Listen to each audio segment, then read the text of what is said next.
नमस्कार, मैं हूं नंदिता कुडेशा। सुबह के 7 बजने वाले हैं और वक्त हो चला है सर्दियों की अलसाई सुबह में आपकी नींद खोल देने वाली खबरें आप तक पहुंचाने का। तो नींद से जागिए और सुबह के सबसे बड़े न्यूज शो का हिस्सा बन जाइए। बातें कम, खबरें ज्यादा, 20 मिनट में दुनिया भर का हाल आप तक पहुंचाने का इरादा। शुरू करते हैं मॉर्निंग प्रीति।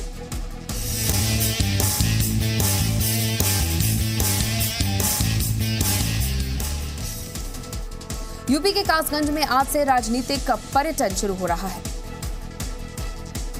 कांग्रेस का एक डेलीगेशन आज कासगंज जाएगा। प्रतिनिधिमंडल में 7 सदस्य होंगे। इस बीच योगी सरकार ने हिंसा की जांच के लिए एसआईटी बनाने का फैसला किया है। 4 सदस्यों वाली एसआईटी चंदन गुप्ता की हत्या समेत पूरे मामले की जांच करेगी।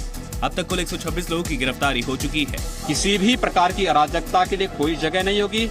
भ्रष्टाचारी और अराजकता फैलाने वाले तत्वों के साथ सरकार बहुत सख्ती के साथ निपटने का कार्य करेगी। 4 गिरफ्तारियां और हुई है निम्न में से, लेकिन जिनको मेन शूटर वो बता रहे हैं, मेन जो कल्प्रिट है, उनको अभी गिरफ्तार नहीं हुए हैं। प्रयास लगातार जारी है। कासगंज हिंसा में मारे गए चंदन गुप्ता की हत्या का मुख्य आरोपी वसीम अब भी फरार है। पुलिस ने उसकी संपत्ति को कुर्क करने के लिए कार्रवाई शुरू कर दी है। मंगलवार को वसीम समेत 13 लोगों के घर के बाहर कुर्की का नोटिस लगा दिया गया। इन्हें 1 मार्च तक कोर्ट में सरेंडर करने का अल्टीमेटम दिया गया है। कासगंज हिंसा पर मुस्लिम धर्मगुरु मौलाना तौकीर रजा ने विवादित बयान दिया है। असदुद्दीन ओवैसी ने ट्वीट कर वीर सावरकर को सम्मान देने पर सवाल उठाए हैं। ओवैसी ने ट्विटर पर लिखा, जस्टिस कपूर कमीशन ने गांधी की हत्या में सावरकर का हाथ बताया था। फिर उनकी तस्वीर को संसद के सेंट्रल हॉल में गांधी की तस्वीर के सामने क्यों लगाया गया? प्रधानमंत्री और बीजेपी क्यों उनकी पूजा कर रहे हैं? इन सवालों का जवाब कौन देगा? ओवैसी ने ये बातें गांधी जी की पुण्यतिथि के मौके पर लिखी है। ओवैसी पहले भी कह चुके हैं कि बीजेपी देश में संघ की विचारधारा को थोपना चाहती है। कांग्रेस भी संसद में गांधी की तस्वीर के सामने सावरकर की पेंटिंग लगाने को शर्मनाक बता चुकी है।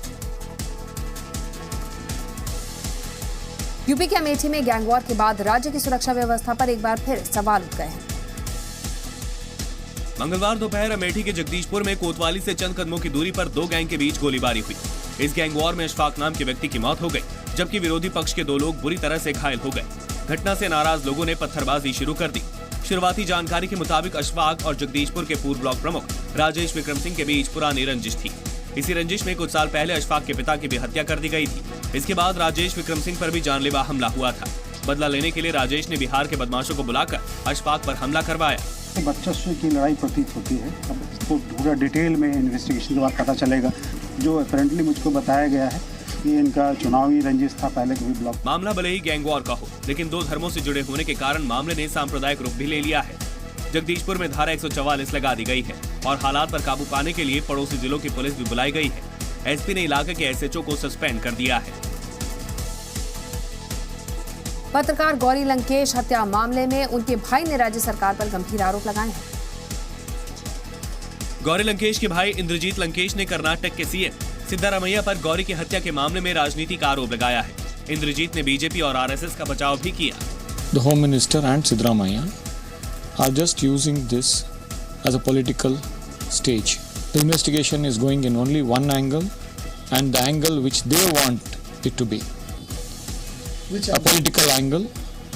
And from the first day, they have been saying RSS and BJP without any evidence. And even today they want it that way. पत्रकार गौरी लंकेश की हत्या की जांच बेंगलुरु पुलिस की एसआईटी कर रही है। 5 सितंबर 2017 को गौरी लंकेश की बेंगलुरु में उनके घर के बाहर अज्ञात हमलावरों ने गोली मारकर हत्या कर दी थी। एआईएमआईएम अध्यक्ष असदुद्दीन ओवैसी ने वीर सावरकर को लेकर सवाल उठाए हैं।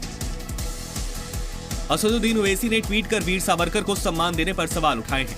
ओवैसी ने ट्विटर पर लिखा, जस्टिस कपूर कमीशन ने गांधी की हत्या में सावरकर का हाथ बताया था। फिर उनकी तस्वीर को संसद के सेंट्रल हॉल में गांधी की तस्वीर के सामने क्यों लगाया गया? प्रधानमंत्री और बीजेपी क्यों उनकी पूजा कर रहे हैं? इन सवालों का जवाब कौन देगा? ओवैसी ने ये बातें गांधी जी की पुण्यतिथि के मौके पर लिखी हैं। ओवैसी पहले भी कह चुके हैं कि बीजेपी देश में संघ की विचारधारा को थोपना चाहती है। कांग्रेस भी संसद में गांधी की तस्वीर के सामने सावरकर की पेंटिंग लगाने को शर्मनाक बता चुकी है। पाकिस्तान ने सीजफायर तोड़ा तो अब उनकी खैर नहीं। गृहमंत्री राजनाथ सिंह ने पाकिस्तान को सख्त चेतावनी दी है। गृह मंत्री राजनाथ सिंह ने कहा कि भारत की विनम्रता को कमजोरी ना समझा जाए। भारत अब मजबूत देश बन चुका है। हमारी विनम्रता और शालीनता की पराकाष्ठा रहती है। हम सभी के साथ अच्छे रिश्ते बनाकर रखना चाहते हैं। शालीनता का गलत अर्थ नहीं लगाया जाना चाहिए। भारत अब कमजोर भारत नहीं रहा है, भारत अब ताकतवर देश बन चुका है। राजनाथ सिंह ने कहा कि पाकिस्तानी रेंजर्स के वादे के बावजूद सीमा पर फायरिंग की घटनाएं कम नहीं हुई हैं। पाकिस्तान के रेंजर आए थे, हमारे यहाँ के डायरेक्टर जनरल BSF की थे, फ्लैग मीटिंग हुई थी और आश्वस्त किया था कि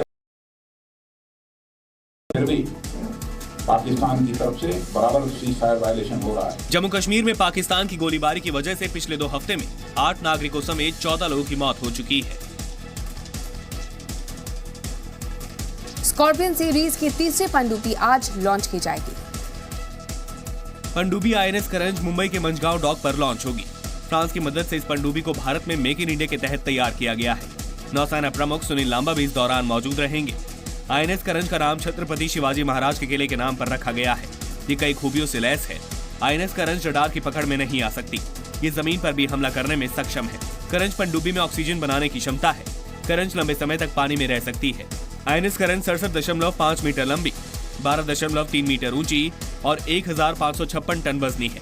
करंज दुश्मनों को चकमा देकर सटीक निशाना लगा सकती है। इसके साथ ही टॉर्पीडो और एंटी शिप मिसाइलों से हमला करने में भी सक्षम है। स्कॉर्पियन श्रेणी की पहली 2 पनडुब्बियां कलवरी और खांदेरी है। 13 दिसंबर 2017 को PM मोदी ने कलवरी को देश को समर्पित किया था।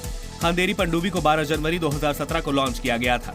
कलवरी और खांदेरी पनडुब्बियां आधुनिक खूबियों से लैस है।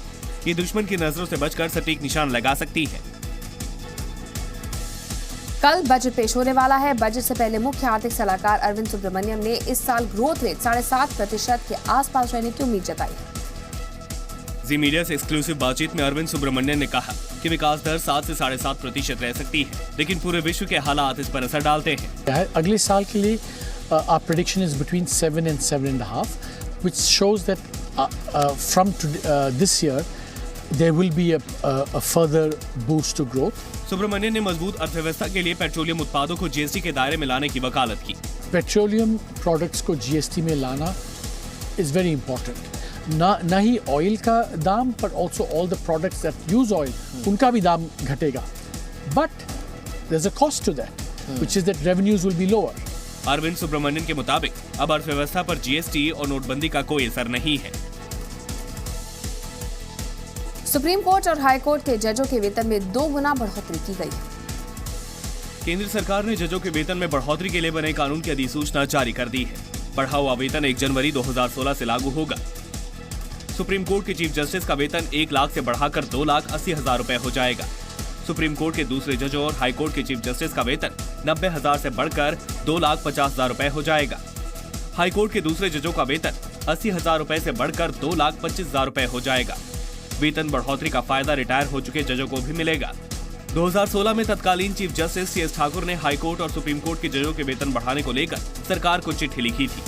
3 जजों की एक कमेटी ने भी वेतन में बढ़ोतरी को लेकर सिफारिशें सरकार को भेजी थी। कमेटी की ज्यादातर सिफारिशें सरकार ने मान ली है। हालांकि कमेटी ने सुप्रीम कोर्ट के चीफ जस्टिस का वेतन 3 लाख रुपए करने की सिफारिश की थी। विदेश मंत्रालय ने पासपोर्ट में बदलाव को लेकर अपने फैसले पर यू टर्न ले लिया है। विदेश मंत्रालय ने पासपोर्ट को लेकर अपना पहले का फैसला बदल दिया है।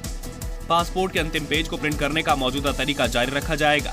इसके अलावा ACR पासपोर्ट धारकों के लिए अलग से नारंगी रंग वाला पासपोर्ट नहीं जारी किया जाएगा। नारंगी रंग वाला पासपोर्ट ऐसे लोगों के लिए जारी किया जाता जो 10वीं से कम पढ़े लिखे हैं और नौकरी के लिए विदेश जाना चाहते हैं। अंतिम पन्ना खाली रखने से पासपोर्ट का इस्तेमाल पहचान पत्र की तरह नहीं हो पाता, क्योंकि अंतिम पेज पर पासपोर्ट धारक के पिता, माता या पत्नी का नाम, पता और ECR यानी इमिग्रेशन चेक रिक्वायर्ड की जानकारी होती है। कुछ समय पहले विदेश मंत्रालय ने फैसला किया था कि पासपोर्ट का अंतिम पेज प्रिंट नहीं किया जाएगा।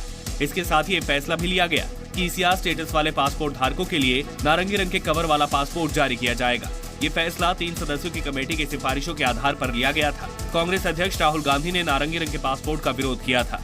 उन्होंने ट्वीट किया था कि नारंगी रंग के पासपोर्ट धारकों से विदेश में 2ym दर्जे वाला बर्ताव होगा।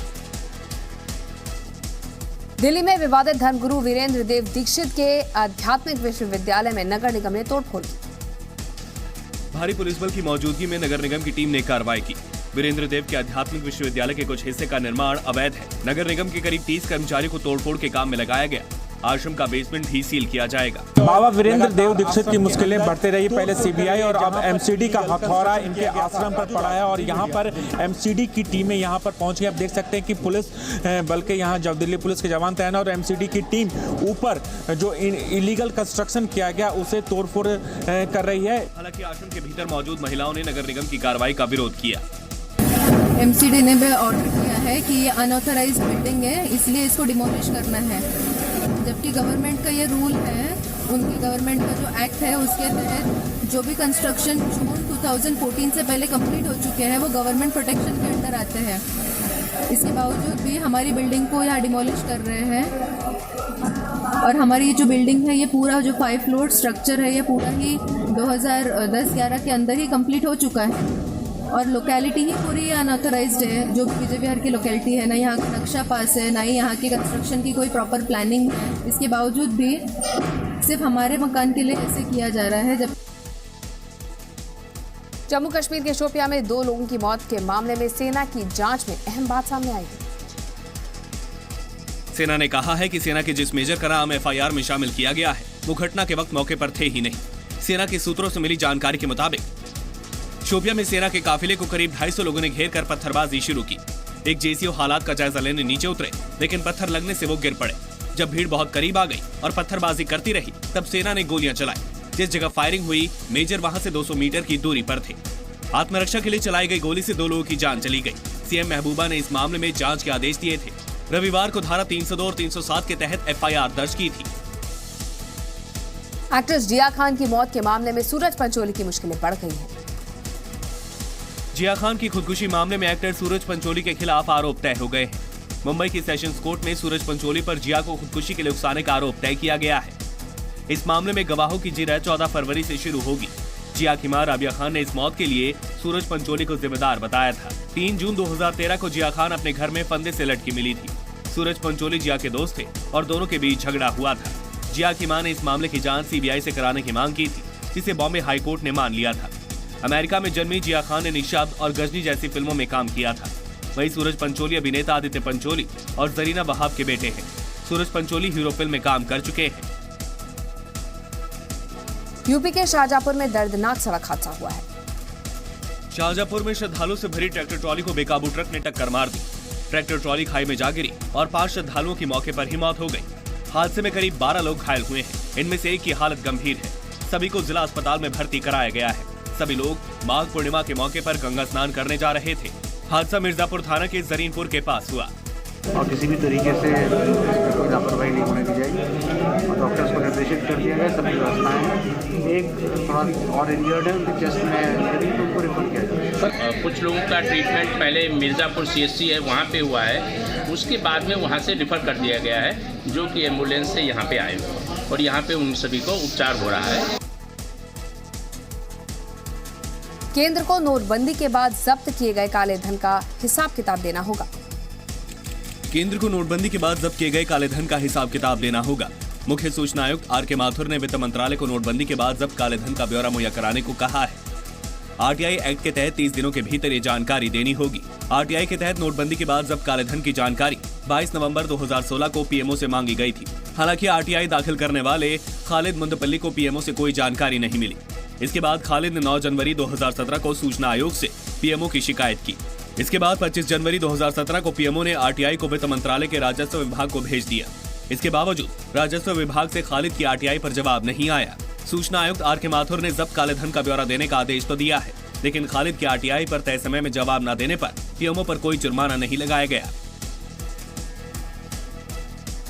दिल्ली में आज से खेलो इंडिया स्कूल गेम्स का आगाज होने जा रहा है।